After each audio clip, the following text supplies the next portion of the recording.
to Mostar, a city where ancient bridges stretch over crystal clear rivers and every corner tells a story of charm and resilience. My name's Laura and this is my partner Aidan, and we've been travelling around Europe for the past couple of weeks from Australia. After a fun few days exploring the stunning old town and beaches of Dubrovnik, we've just arrived by coach to dive into the magic of this fairytale city. 3.5 hours later and 4 border crossings to get to Bosnia, and we got dropped off at the bus stop. We're meant to have a taxi picking us up from Mostar West bus stop, which is where the ticket says we go to. This is Mostar East bus stop and they said they don't go to Mostar West. So just keep that in mind if you're booking a bus. Bus driver didn't sound like he ventures over to the west. Which we later found out was a true reflection of this divided city. The incredible thing about Mostar is it actually had a war here in Bosnia not too long ago. It's only in the early 90s, and so you can see a reflection of that in a lot of the buildings, a lot of the architecture, but also just a lot of the history that surrounds the city as well. For instance, this bridge, it's called the Stari Most Bridge, but it's known more often as the Mostar Bridge, of course. This is actually both a symbolic and a literal reconjoining of the two parts of the city after the war, and it's now become the most famous monument of the city itself. However, even today, there is still this invisible divide between the East and the West, where the Bosniaks settled in the East Bank and the Croatians on the West. To most, there is no visual difference between these sides, but to those who live in Mostar, the divide is somewhat still alive. It's also here where they do the RedBull Diving Competition, and just being here makes you realise exactly how impressive that is. It's around 25 metres high, plus if you're stood on top of it, obviously some added extra height, and it's honestly amazing. I would love to come and see that because some of the tricks that they do is incredible.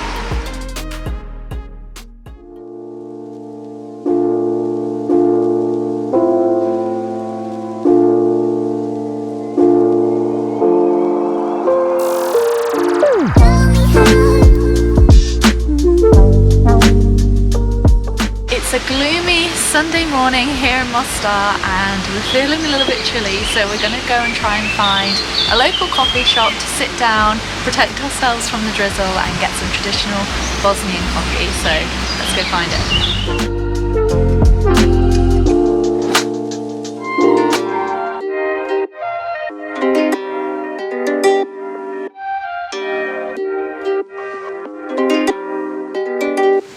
So we were trying to go to this place called Cafe de Alma, which is meant to be the top rated coffee spot here in Mostar, but it says it's open on Google and it's not, so we think we found the next best thing. We have found the Bosnian coffee and it comes on this beautiful tray, which we thought that you are meant to put some water in the top of it to get the creamer off the top, but I'm not quite sure if he's already done that for us, so I'm just going to give this a stir because this looks like it's making it a bit smoother.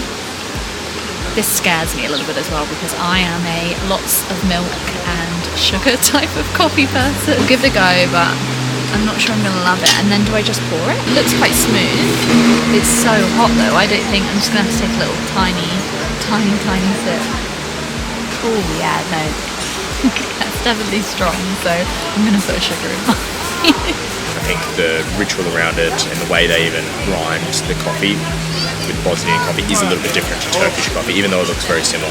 Bosnia and Herzegovina was actually part of the Ottoman Empire, so it has a very kind of Turkish Ottoman feel to it.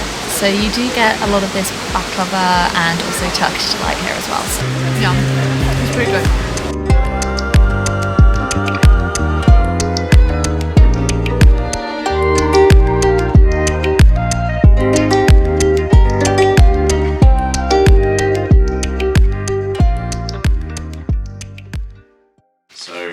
To the bakery and we got some traditional Bosnian pastries. I think this one's like a cheese one, and we got a pastry filled with meat. I'm not sure what they're called. You have to have a... Yeah, they come...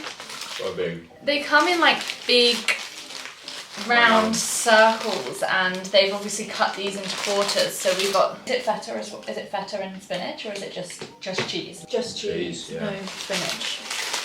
And this one is like mince inside of it.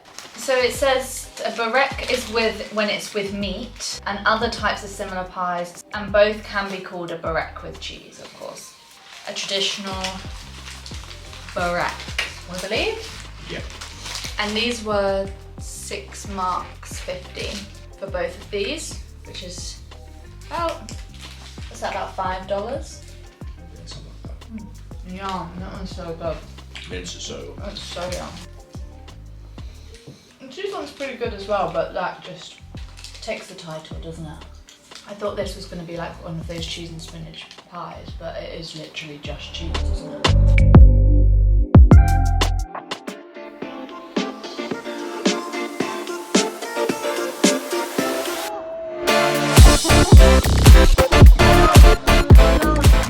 And as you can see at the minute, there's some guys stood at the top. I think they try and wait to see until they can get some tips before they jump off. The guy that's at the top at the minute, we actually met him in the gym yesterday, and he told us that he did the jumping and the training club and all that jazz, and I didn't believe him, but he is actually up there. I think once you've done the training, you're happy with your technique, and the biggest thing they look for really is, there's obviously, you don't want to rotate forward, you can get injured. Yeah, basically want to make sure you kind of tuck your legs to arch your back in a certain way, so obviously if you face plant, you can get pretty injured. Basically once you've made the jump, you're basically a Mostar Diving Club member for life, and you can jump for free whenever you'd like, whenever you want to make that the leap of faith, I guess you could say. But I think it's also very dependent on like the weather. If you come in, it's super windy, it's a lot more dangerous, and yeah, a lot more things can go wrong.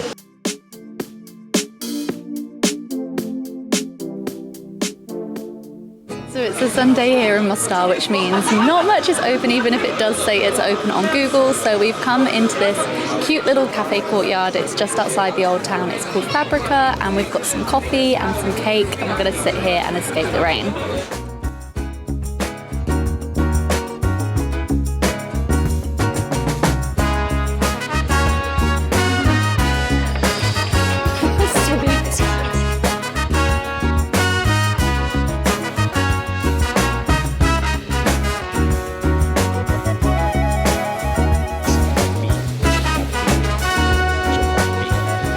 Seven marks, Bosnian marks, gets you in Mostar. €4. Cevapi. So it's just like a grilled kebab type of kofta-y meat. I think it must be beef. With these ones, they're giving us chips, which I don't know if it's normally on a cevapi. So yeah, we had these yesterday, and they were pretty tasty and filling. So we get this 7 marks, done, good to go.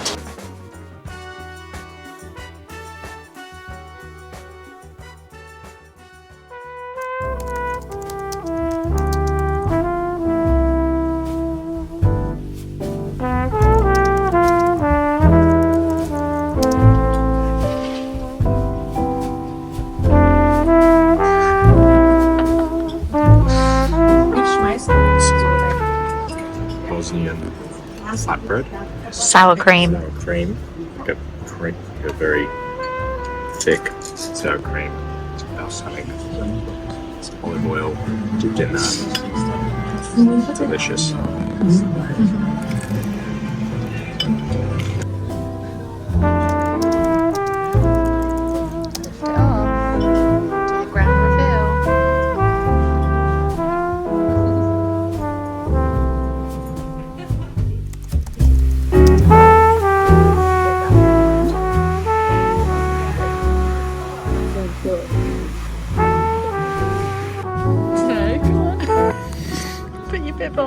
Shish kebab is ridiculous. So good, hey? Good.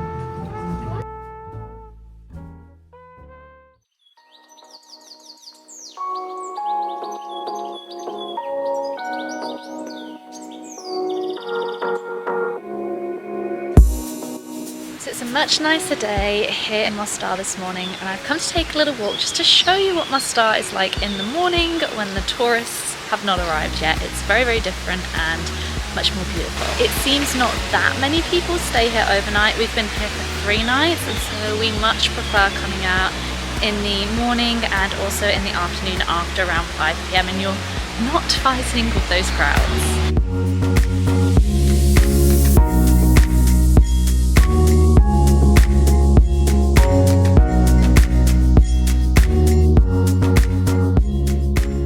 One thing I will say about Mostar is that it gets very, very busy in the middle of the day, but this is also where they make the most of that by doing a lot of the bridge jumps between 11 a.m. and 3 p.m. It's a really popular destination for people to come from Split or Dubrovnik for the day, and so at around 11 o'clock you'll see swarms and swarms of people, and like any popular destination in the world, it can be much better to get out earlier.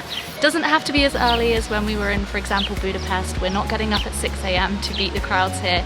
You just need to make sure that you're here before that 10:30, 11 o'clock point when all those buses get here, and you pretty much get the entire place to yourself. So I've been enjoying it today, specifically as it's a beautiful, beautiful day.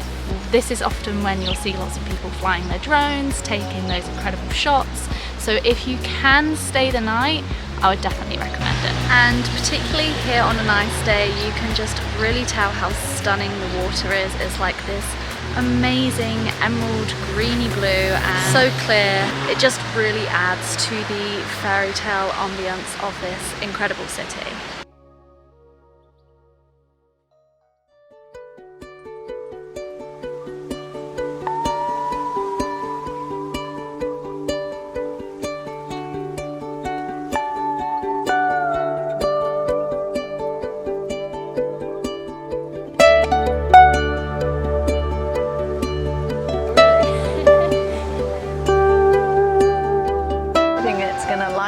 But the weather's pretty bad. So we've just been to Mepas Mall, had a little walk around, got a couple of bits. It's not a massive shopping centre, but did us for an hour or two. On the way walking there from the old town, we spotted this little bar along one of the rivers here in Mostar, and it just looked like a really pleasant environment. It looked pretty busy when we walked past. It's quieted down a little bit now. I'm not sure if that's because of the weather. It is storming, but we decided to come here anyway. It's undercover, very cheap drinks. These Aperol Spritz were 8 marks each, which is around €4 or about $6 Australian. So good spot, and this bar is called Mood Bar. So yeah, worth a stop by and a lot cheaper than a lot of the places in the old town, that's for sure.